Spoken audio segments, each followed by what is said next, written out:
Well, I think usually with jihadist suspects is that they don't fit a profile. They can be from any ethnicity, they can be from various age groups and various, both genders. I think that's something that is established now with jihadist extremists. The one thing they do have in common is that either they are born and raised Muslim or they convert to Islam, and then of course they have a reading of the faith that is first and foremost Islamist in its ideological bent and jihadist in its violent manifestation. Or they're just losers, right?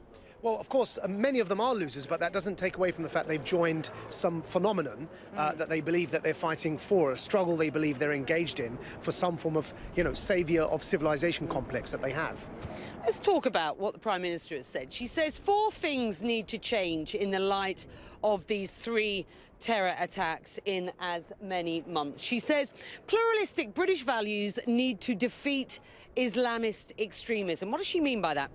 Well, Islamist extremism is defined as the desire to impose any version of Islam over society. We must distinguish it from Islam as a religion. That's as multifaceted as any other religion in the world. Whereas Islamism is the desire, as I say, to impose Islam over society or any version of Islam. Jihadism is its violent manifestation, the use of force to bring about Islamism. Now, what Islamists want is they want to undermine our democracy. They want to undermine the fact we've got a general election coming up. They want to undermine our secular values. So keeping that in mind, one of the most important things we have to do now in our response is, if it's correct that this is an attack on our freedom and our democratic values and our pluralism, then the way we respond mustn't be to undermine those values ourselves. So there's talk of all sorts of measures that people are, naturally people are angry that they make during such times. But if the analysis is correct, that Islamists are seeking to attack our values, then right now our best revenge could be to hold on dearly and guard those values jealously. So you sound as if you don't necessarily agree with what she's saying.